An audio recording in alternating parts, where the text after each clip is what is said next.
안녕하십니까. 신의균의 쿠팡TV 시큐리티 뉴스입니다. 자, 오늘도 우크라이나 전황 알려드리도록 하겠습니다. 이제 드디어 미국에서 아주 무서운 집속탄 전달이 되었고요.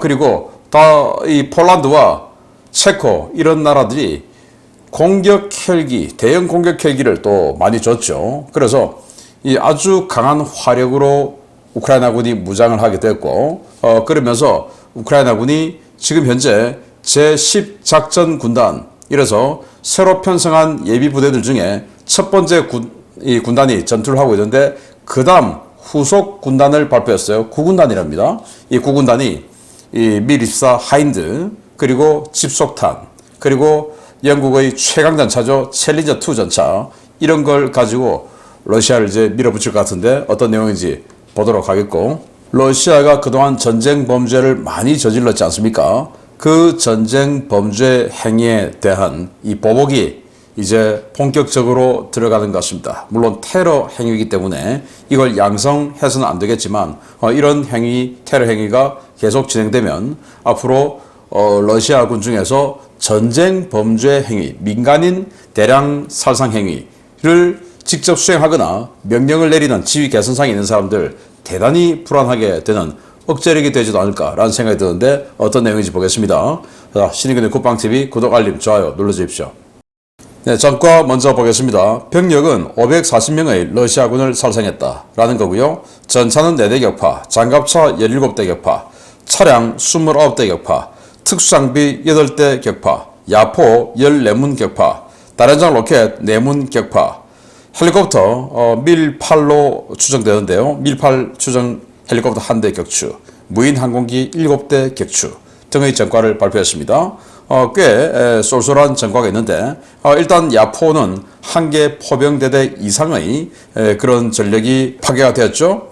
야포 14문에 다련장 로켓 4문 해서 18문이니까 숫자로는 포병대대급이지만 다련장 로켓이 들어가 있으니까 포병대대 이상급의 전력. 그리고 특수장비는 제가 좀 이따가 디펜스 브리핑, 군사 TV를 통해서 알려드리겠지만 굉장히 강력한, 그리고 고가치의 방공 자산 포함해서 8대의 특수 장비를 파괴를 했으니까 이거 뭐 대박을 터뜨렸다 라고 볼 수 있고, 어제에 비해서 장갑차는 많이 늘어났습니다.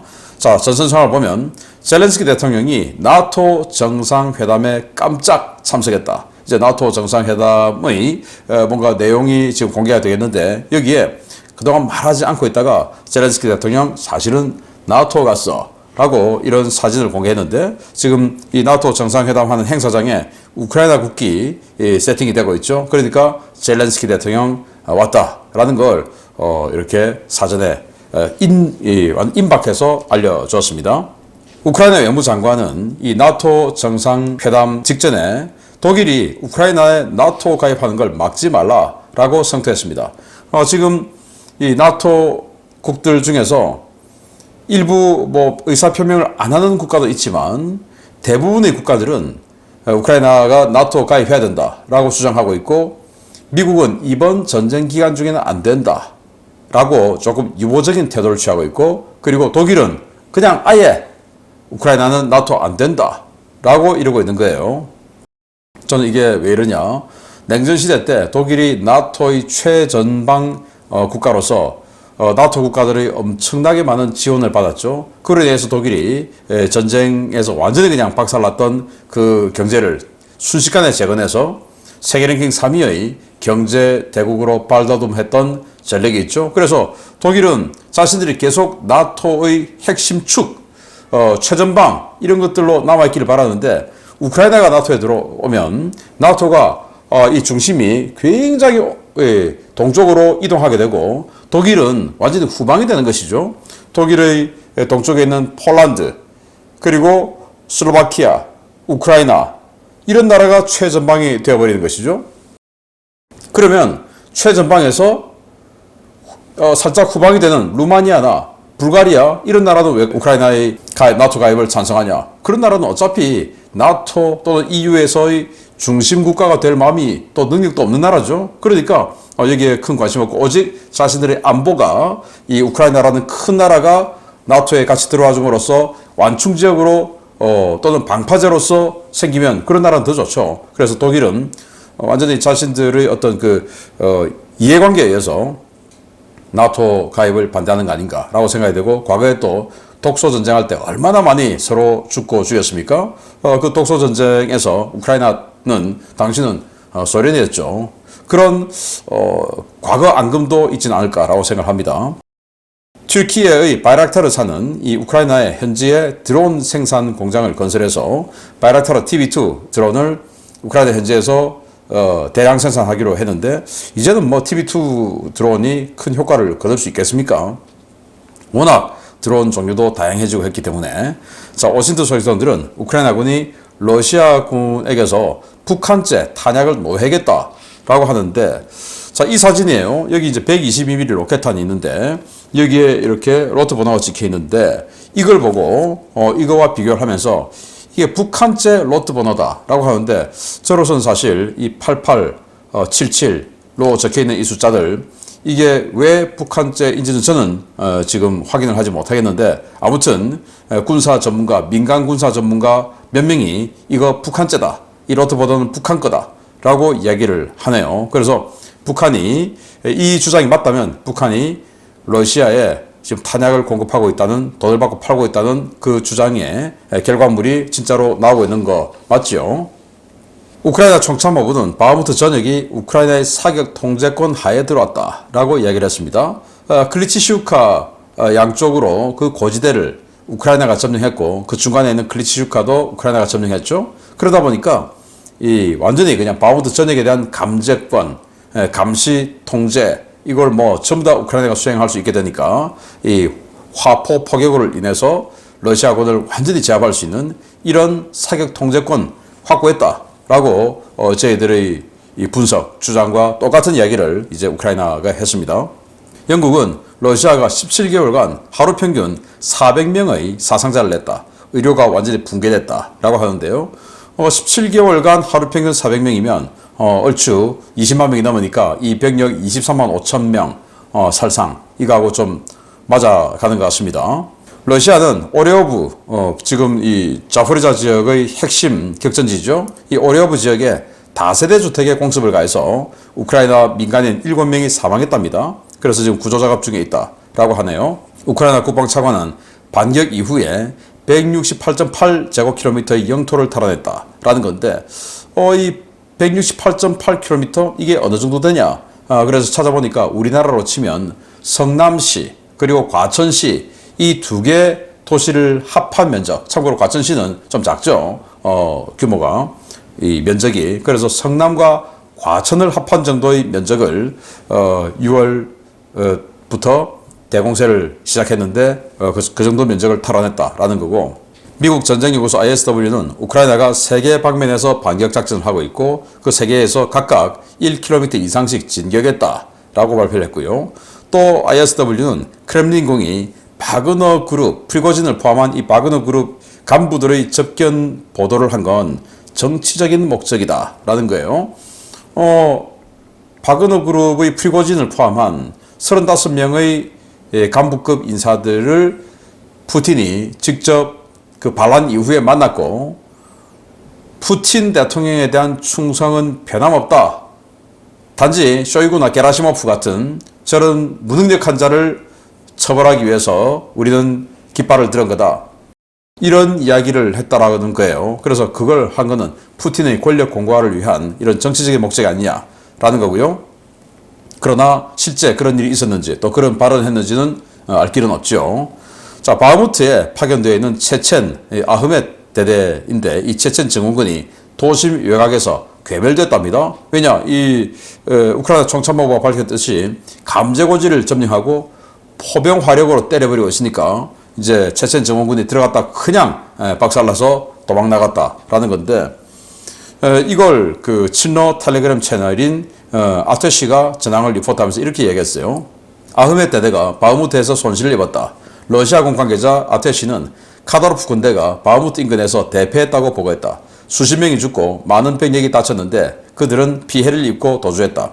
그들과 함께 제83 공중강습여단, 제57 72여단으로 구성된 많은 부대들이 전선에서 즉 바흐무트에서 죽어나가고 있다. 외국군이지만 러시아인들을 고기 방패로 내보내면서 체첸군은 러시아의 주인인 것 같은 착각을 느꼈을 테지만 모든 것이 어떻게 바뀌었는지 알았을 것이다. 우크라이나군은 도시를 포격 통제권 하에 두고 있다고 말했다. 자, 이 슬라브인들은 체첸을 러시아 연방이지만 외국이로 지금 보고 있는가 봅니다. 민족 다르다 이거죠.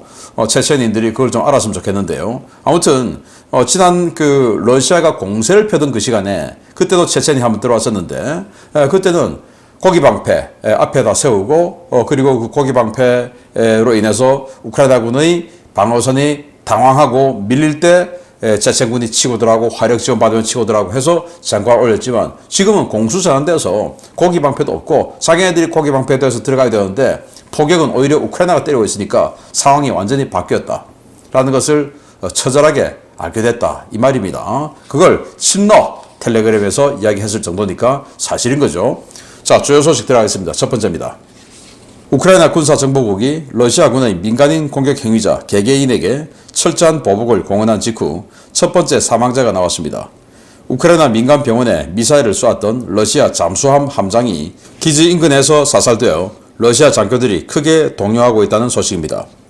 우크라이나 군사정보국 요원으로 추정되는 특수요원들이 러시아 본토 크라스노다르시에 잠입해 아침 조깅 중이던 러시아 해군 중령을 사살하고 유유히 사라져 러시아군 장교단이 큰 충격에 빠졌다고 복수의 워싱턴 소식통이 현지 시각 7월 11일 리포트했습니다. 이번 사건은 현지 시각으로 7월 10일 이른 아침에 발생했는데요. 러시아 흑해함대 킬로급 잠수함 함장 출신으로 현재는 크라스노다르시 동원 부국장으로 근무하고 있는 러시아 해군 스카니슬라프 리지스키 중령은 조깅 중 괴한들의 습격을 받았습니다. 비무장 상태에서 해변을 달리던 그는 소음기를 장착한 권총으로 추정되는 화기에 피격되는데요. 현장에 긴급 출동해 시신을 수습한 구급 요원은 그가 8발의 총상을 입었으며 그중 4발은 가슴과 등에 맞아 피해자가 현장에서 즉사했다고 밝혔습니다. 러시아 연방보안국은 리지스키 중령을 사살한 암살범들을 추적하기 위해 인근의 CCTV를 전부 조사하고 있는데요. 리지스키 중령이 피격되어 쓰러지던 당시 상황이 담긴 영상을 포함해 주변 그 어느 CCTV에도 범인들의 모습은 담기지 않았던 것으로 전해졌습니다. 우크라이나 워싱턴 소식통들은 이번 리지스키 암살 사건이 우크라이나 국방정보국 요원들의 작전이었다고 전했습니다. 작전은 우크라이나에서 전쟁 범죄 행위를 저지른 모든 자들을 처단하는 키릴로 부다노프 국장의 직접 명령에 의해 계획되었고 지난해 7월 14일 비니차 미사일 학살 사건의 주범인 리지스키 중령이 1호 표적으로 지정된 것으로 전해졌습니다. 리지스키 중령은 지난해 흑해함대 소속 킬로급 잠수함 함장으로 비니차에 대한 칼리브르 미사일 공격 작전을 지휘해 5발의 미사일을 발사했습니다. 이 가운데 3발이 비니차 시내의 9층짜리 주상복합 건물의 병원과 주차장에 명중하면서 28명이 숨지고 202명이 부상을 입는 엄청난 피해가 발생했습니다. 사건 직후 젤렌스키 대통령은 비니차 공습이 테러 행위라고 맹비난했고 비니차가 고향이었던 페트로 포로센코 전 대통령도 사비를 털어 수단과 방법을 가리지 않고 보복하겠다고 공언한 바 있는데요.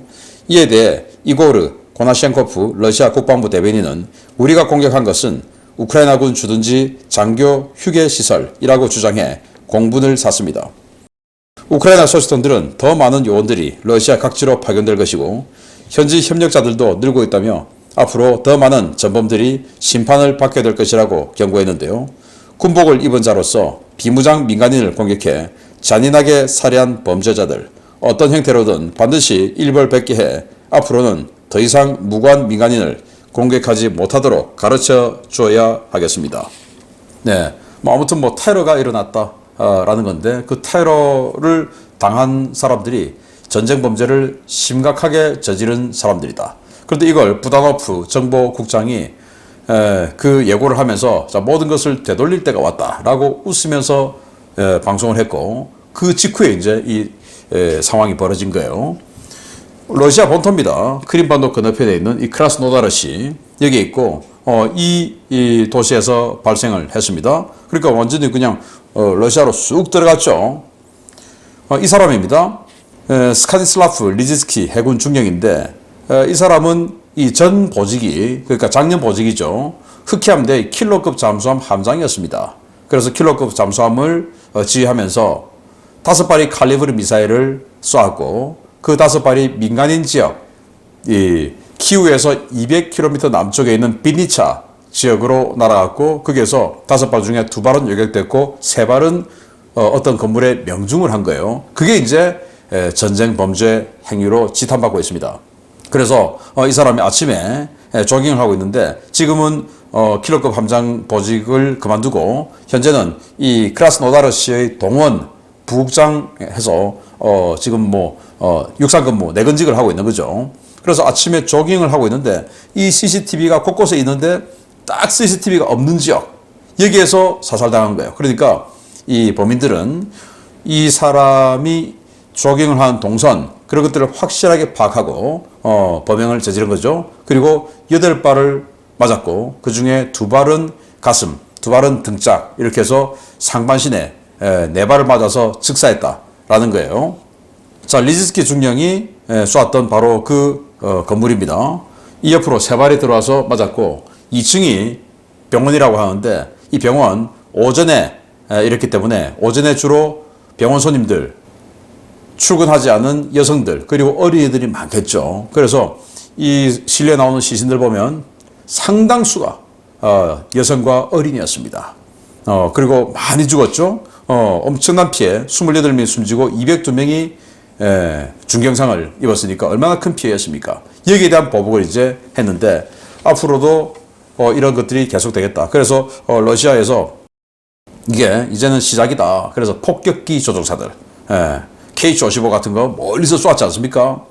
또 뭐 킨잘 쏘았지 않습니까? 그 폭격기 조종사들 또는 그 폭격기의 지휘 개선상에 있는 이런 그 뭐 전대장들, 전단장들, 비행대장들, 이런 사람들이 이제 타겟이 될 수도 있다라고 예측을 하는데 그럴 수 있을 것 같죠.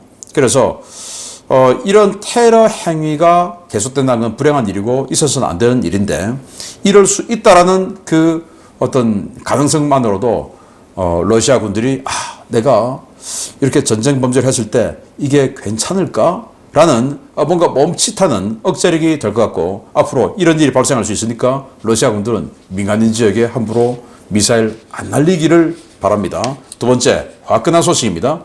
미국이 지난 7월 7일 발표한 우크라이나 군사지원 패키지 물량이 이미 우크라이나로 발송되어 이번 주부터 일선 부대에 배치됐다는 소식입니다. 가장 기대되는 것은 155mm 곡사포용 집속탄인데, 이르면 이번 주말부터 러시아군 머리 위에 강철의 불벼락이 떨어질 것 같습니다. 미국이 우크라이나에 공급하기로 한 155mm 집속탄 물량 가운데 일부가 이미 우크라이나로 발송되었으며 분류 작업을 거쳐 이번 주 일선 부대에 배치될 것이라고 복수의 워싱턴 설성이 미 국방부와 우크라이나군 당국 관계자를 인용해 현지 시각 7월 11일 리포트했습니다. 미 국방부 관계자는 집속탄이 언제부터 우크라이나에 공급될 것이냐 하는 기자들의 질의에 정확히 언제라고 말할 수는 없지만 보통 군사 원조 패키지는 해당 발표 후 하루나 이틀이 지난 뒤부터 발송된다 라며 반격 작전에서 이 탄약이 가장 필요한 시점에 맞춰 도착할 것이라고 밝혔습니다. 지난 7월 7일 발표된 미국의 우크라이나 군사지원 패키지에는 10만 발의 155mm 집속탄을 포함해 31문의 M777 견인 곡사포, 각각 32대의 M2A2 ODS 브래들리 장갑차와 스트라이커 장갑차, 패트리어트 미사일의 예비탄, 토우 대전차 미사일, 227mm 하이마스용 로켓탄, 스팅어와 제블린 미사일, 스페로우 미사일 등이 포함되어 있습니다.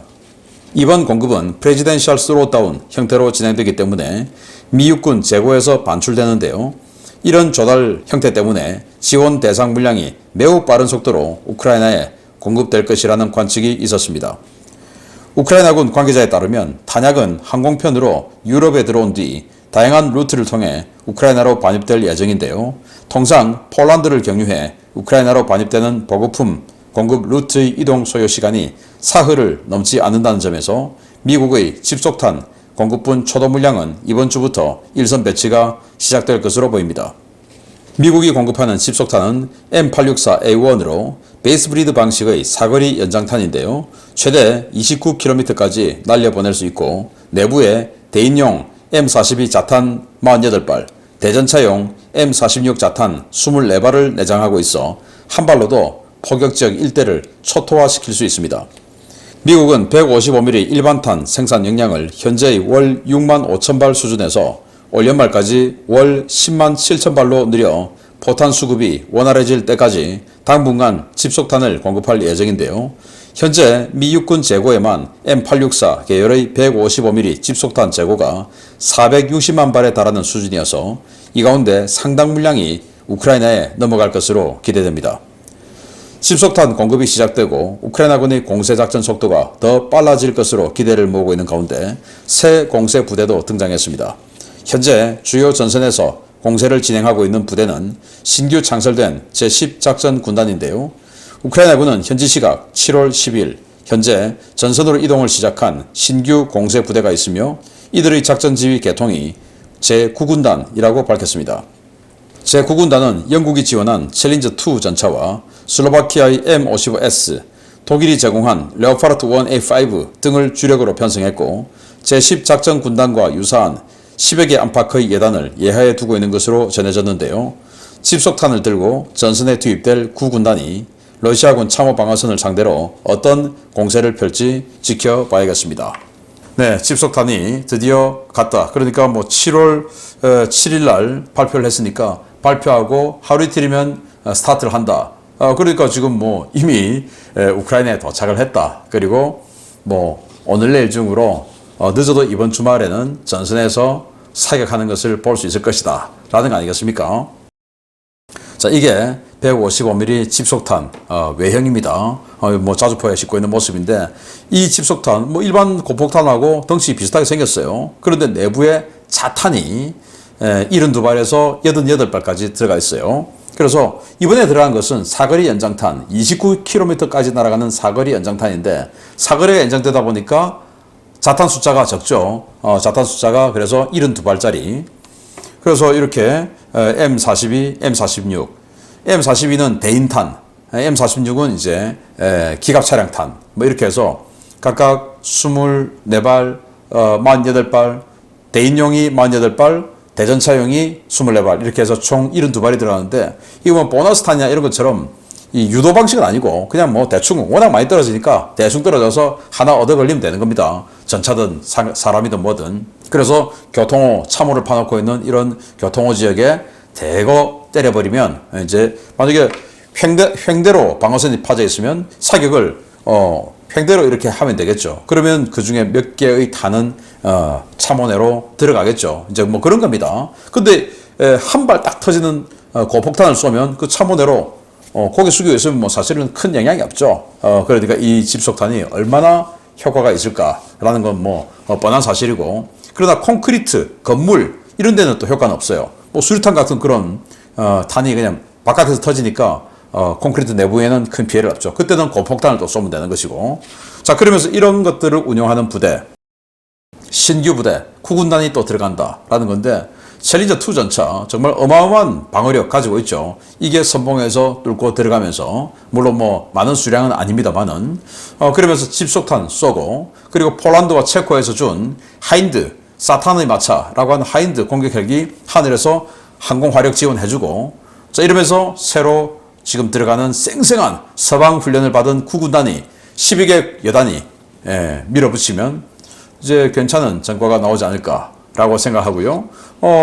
또 제가 와우 웨폰스 오브 월드 이 동영상 올려드리는 그 채널에 3돌격 여단이 과거 아조프 연대였죠. 아조프 연대 바흐무트 지역에서 완전히 그냥 이 숲속에서 소탕전을 하는 그 소탕전 영상을 올려드릴 거고, 또 드론이 아주 정밀 타격으로 하늘에서 딱 포탄을 떨어뜨려서 T-90M 전차를 파괴시키는, T-90M은 러시아 최강의 전차 아닙니까? 그 영상 해서 2개를 제가 올려드릴 테니까 마칠 때 링크를 해드리겠습니다.